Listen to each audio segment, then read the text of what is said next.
अस्सलाम वालेकुम एवरीवन, उम्मीद करती हूँ कि आप सब खैरियत से होंगे। Welcome to my YouTube channel.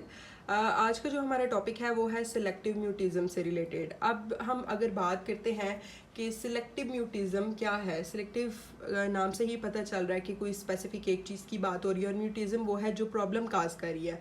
अब इसके अकॉर्डिंग जो DSM-5 हमें बताता है कि ये एक्चुअल में है क्या, वो क्या है कि कोई भी एक ऐसा पर्सन कि जिसको बार बार मुश्किल लग रही है किसी भी ऐसी सोशल सिचुएशन में बोलने से वो घबरा रहा है या वो बोल नहीं पा रहा, जहाँ पे एक्सपेक्ट किया जा रहा है कि ये बंदा बोले, यानी कि जो बोलने वाली जगह है वहाँ पे एक बंदे से बोला नहीं जा रहा है या बात नहीं की जा रही है, कन्वे करना नहीं आ रहा है एक पर्सन को।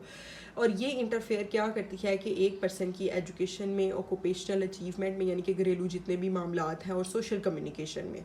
और इसका ड्यूरेशन हमें DSM बताता है एटलीस्ट 1 मंथ, और ये लिमिट नहीं है कि not limited to the first month of the school के, मतलब आप किसी नई जगह पर जाएँ तो पहला महीना, क्योंकि ऐसा होता है कि बहुत से बच्चे या बहुत से जो है एडोलसेंट्स जो हैं वो बोलने में थोड़ा सा ज़रा हिचकिचाते हैं, क्योंकि नई जगह होती है, वो इतनी जल्दी अपनी जगह पे सेट नहीं हो रहे होते।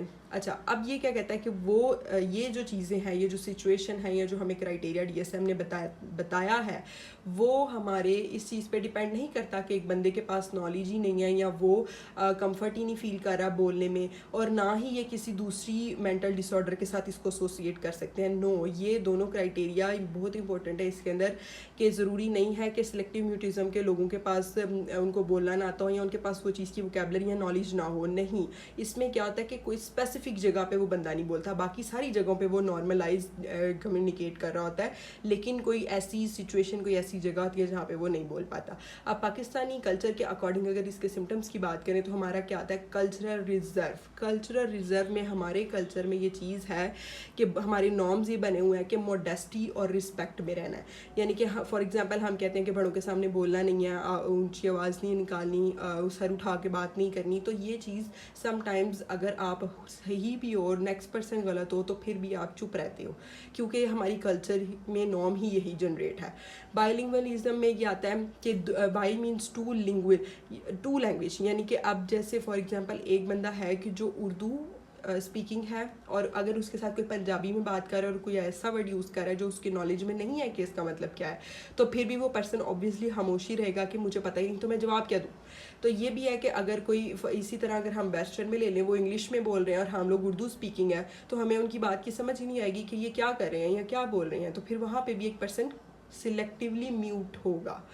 फिर आगे आ गया है फैमिली एक्सपेक्टेशंस, क्योंकि हमारी बहुत हाई होती हैं कि हमारे पेरेंट्स को ये बात होती है कि हम लोग बड़े मुहज़्ज़ब और बड़े अदब से और चुप रहें, और अगले अगर हमें डांट भी रहा है तो उसकी चुप करके बात को सुन ले, कोई बात नहीं, वो बड़ी हैं। तो ये फैमिली एक्सपेक्टेशंस भी सम टाइम हमें इस चीज़ पे ले आती हैं। एजुकेशनल इन्वायरमेंट हमारा कुछ ऐसा होता है कि टीचर्स के सामने नहीं बोलना, वो बहस वाले ज़ुमरे में ले जाते हैं। सो ये चीज़ें हमारे कल्चर का पार्ट है। इटियोलॉजी यानी कि इसके काजिज़ देख लेते हैं। कोई जेनेटिक फैक्टर्स हो सकते हैं, टेम्परामेंटल ट्रेड्स ऐसी हो सकती हैं कि किसी पर्सन की पर्सनालिटी कैसी है। हो सकता है वो बड़ा म्यूट साइलेंट रहने वाला हो, या वो शाय फील करता हो, या वो बोलना ही नहीं चाहता।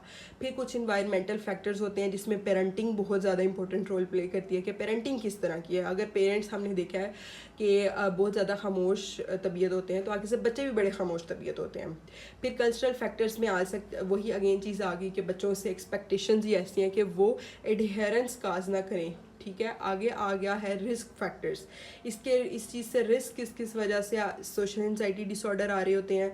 एक फैमिली हिस्ट्री बड़ा मेन रोल प्ले कर रही होती है। एक इमिग्रेंट स्टेटस ये होता है कि अगर आप एक कल्चर को छोड़ के दूसरे कल्चर में, यानी कि कोई फैमिली पाकिस्तान की और वो बाहर शिफ्ट हो गई है, तो वहाँ पे एडजस्टमेंट की वजह से कोई स्टार्टिंग पे लोग कोई 6 महीना साल किसी से मिलते जुलते नहीं है, चुप रहते हैं, जवाब नहीं इतना देते कि पता नहीं कैसे लोग हैं, और हम बोल देंगे तो आगे से कैसा रिस्पॉन्स आएगा।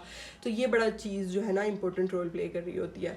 इसके बाद आता है cultural emphasis on modesty. Again वही चीज़ कि हमारे यहाँ ये चीज़ बड़ी कॉमन है कि जो बंदा आराम से चुपचाप डांट सुन लेता है वो बड़ा ही मॉडेस्ट और सोफिस्टिकेटेड टाइप पर्सन है, तो उस खामोशी रहना चाहिए। फिर हमारे यहाँ ये होता है कि पेरेंट्स बड़ी मिसालें दे रहे होते हैं, फ़लाँ का बच्चा इस तरह से है, वो तो कभी जवाब नहीं देता।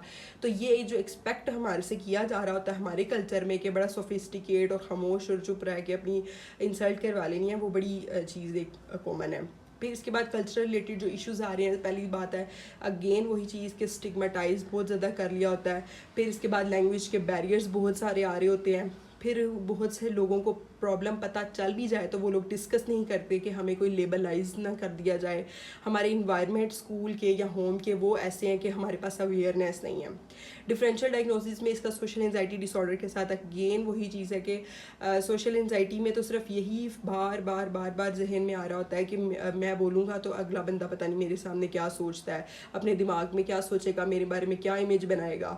پھر کمیونیکیشن ڈس آرڈرس کے اندر سمپلی وہ چیز ایک الگ ہے ٹوٹلی کہ اس میں تو اسپیچ اور لینگویج جنریٹنگ ہوتی، بندے کے پاس کوئی ووکیبلری ہوتی نہیں کہ وہ بولے، وہ ٹوٹلی اس سے اپوزٹ ہے. پھر آٹزم اسپیکٹرم کے بچے ہم دیکھتے ہیں وہ تو پرسنالٹی رکھتے ہی اینٹی سوشل ہیں، ریپیٹیٹیو بیہیویئرس کر رہے ہوتے ہیں، اور وہ ٹوٹلی ان کو جو بڑی زیادہ ڈیفیکلٹی ہوتی ہے وہ آتی ہے سوشل انٹریکشن میں، تو وہ اس چیز سے ٹوٹلی الگ ہے. پھر سائیکو سوشل اسٹریسرز بہت سارے ایسے ہیں جس میں ہمارا کوئی ٹراما، کوئی ایسا ایونٹ آ رہا ہوتا ہے جس کی بیس کے اوپر ہم لوگ بہت زیادہ جو ہے نا خاموشی میں آ جاتے ہیں. Hope you like the video. اگر آپ کو میری ویڈیو پسند آئی ہے تو میرے چینل کو سبسکرائب کریں، لائک شیئر اینڈ کومنٹ.